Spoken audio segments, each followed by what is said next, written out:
Hi everybody, my name is David Bean and I'm the Solutions Manager at Mitsubishi Electric Automation Systems in the UK. Today I'm going to introduce you to the subject of asset maintenance, and in particular looking at predictive maintenance and its evolution over the past few years as we've seen the growth in the digitalisation process. So without further ado, let's dig into the video. Thank you. So to start off with, I'm just going to have a brief discussion about productivity in the manufacturing sector and that constant drive to improve performance of our manufacturing assets in order to maintain competitiveness in various markets. Now, when we look at GMP or good manufacturing practice and the measures or KPIs that we have in place to look at productivity and efficiency in the market, there are two that stand out. These are overall equipment effectiveness and total effective equipment performance. Okay, so it's OEE and TEEP for short. If we take a look at OEE, it is actually an algorithm that's based on three metrics, which are availability of an asset or piece of plant in terms of when it is available for actual manufacturing, its performance in terms of its cycle time or throughput, and its quality in terms of the quality of the goods or piece or whatever it is that it's actually producing. And then in conjunction with that, there is TEEP, which is actually a measure of the utilization of the asset, and in fact represents the true capacity of the production plant in terms of the assets that make up the manufacturing plant. Now, actually, and what's really interesting is that maintenance does impact on both of those metrics, and there are particular fragments or facets of those metrics that are affected. I'm going to talk about two of those, which are availability and utilization. Availability in terms of unplanned downtime, which gets factored into that figure, is obviously represented by breakdowns. So we can see the more breakdowns we have, therefore the less available the piece of machinery is, therefore OEE is lower, and obviously that is impacting upon the performance of the piece of equipment. Utilization, that actually factors in planned downtime, which includes planned maintenance. So you can see there's a bit of a balancing act to be had here, in that you want to obviously plan maintenance to reduce the likelihood of a breakdown, but at the same time that planned maintenance does actually eat into the capacity of your plant or its utilization so that it can actually make stuff. So there is a balance to be played between those two facets. So having discussed that, let's just take a look at the various maintenance regimes that are available to an operation and get typically used. And there's three of these: reactive maintenance, preventative maintenance, and predictive maintenance, which is what we're going to be talking about for the majority of this particular webinar. And in turn, each of these, reactive maintenance is effectively used where you fix when the equipment has failed.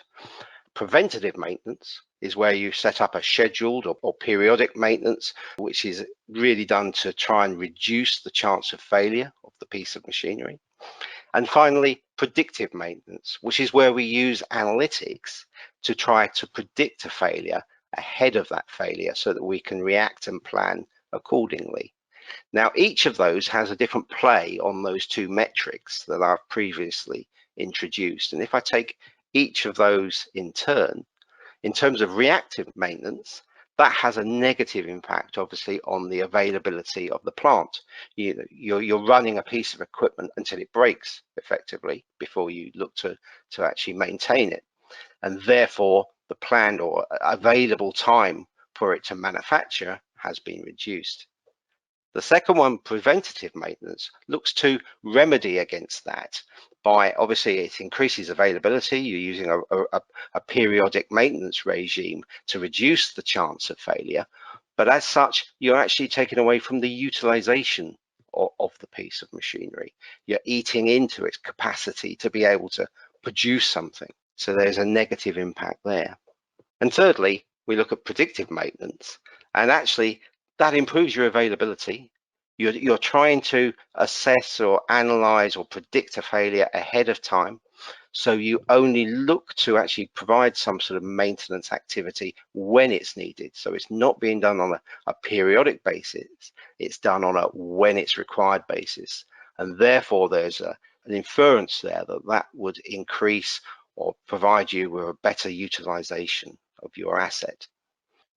The digital transformation process, I've just sort of tried to provide a definition here in that it is a disruptive business transformation process, but it is underpinned at its heart by technologies and processes that improve and provide data from, in the case of a manufacturing plant, from the shop floor. And so it's this growth in the availability of data from the shop floor that enables us, and its interpretation of that data in terms of analytics, that enables us to provide predictive maintenance regimes or solutions. But this is still in its infancy, it's still early days. There is another statistics I'll just present here, which is a questionnaire to maintenance managers in the UK and Europe as to how they feel this digital transformation process at present will impact their job function. And surprisingly enough, it's fairly low. And so there is still a lot of work to be done in terms of unlocking the potential for predictive maintenance. And I think another facilitator, so we've talked a bit about, the ease of being able to get data from shop floor assets now as part of that digital transformation process. Another factor that is at play here is in the last bullet on this slide, in that there has been significant growth stimulated by this digitalization process in terms of machine learning and AI platforms used for analytics and used as an example in analytics associated with predictive maintenance.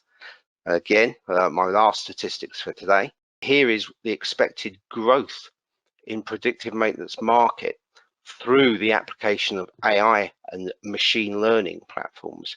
And you can see again, even if you just take the UK figures, the growth rate is significant through 2018 to 2025.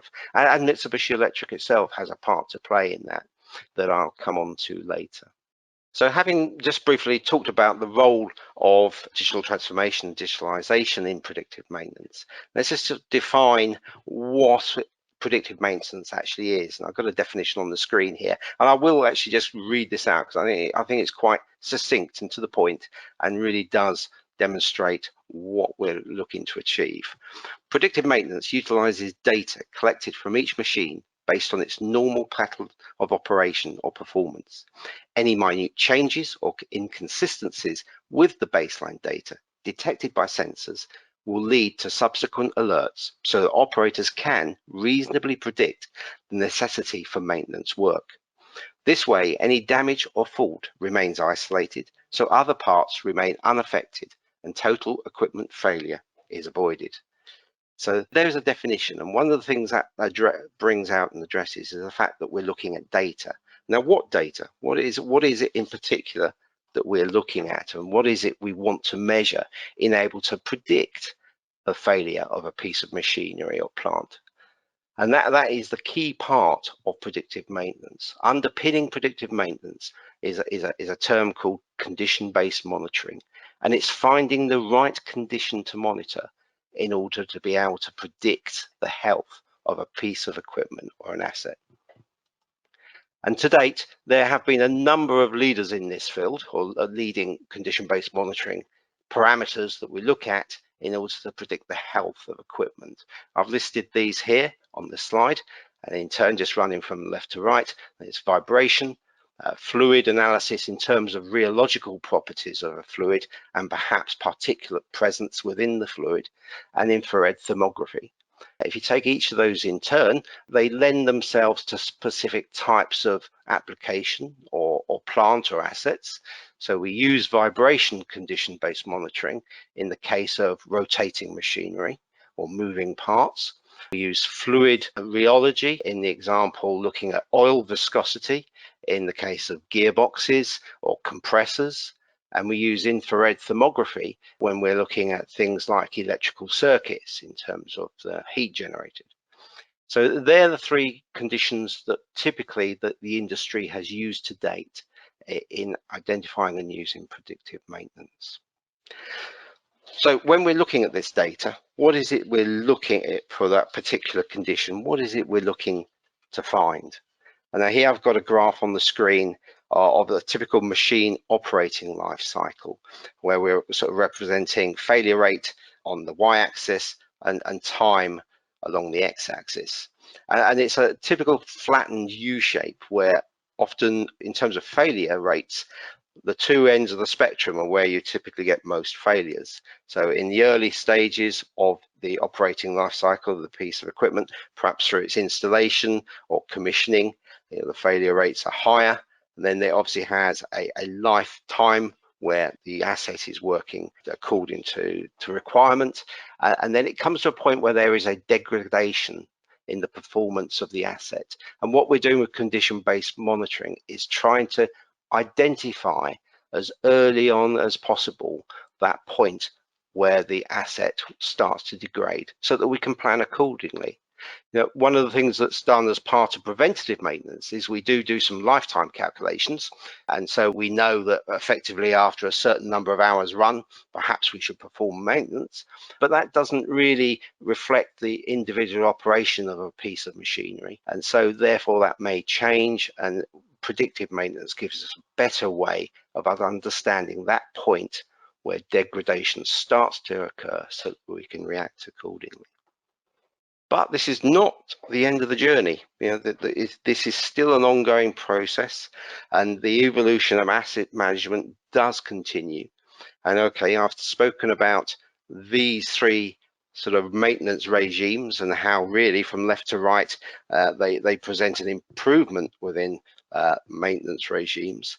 There is a fourth that we're starting to see, and the fourth one is prescriptive maintenance. This is really an extension of the predictive process. So whereas in predictive maintenance we are using analytical tools to predict a failure, with prescriptive maintenance we're taking that a stage further, and we're basically saying, yeah, we know there's going to be a failure, but how do we address that and actually feed back into the process, perhaps either in real time or through the use of algorithms, a way of extending the life of the asset before that failure point. But A, we can plan for it, and B, we can extend the life of the asset. So again, that's another subject, or rather topic, that's come up through the advent of AI and machine learning. This has given us the ability to be able to provide algorithms and feedback in real time, having collected this data into the process, to adapt the process without actually impacting the output from the machine to extend its life. Thanks for watching today. And if you would like to know any more about predictive maintenance, or indeed around how Mitsubishi Electric can provide solutions that operate in this space, please feel free to contact me. Thanks very much.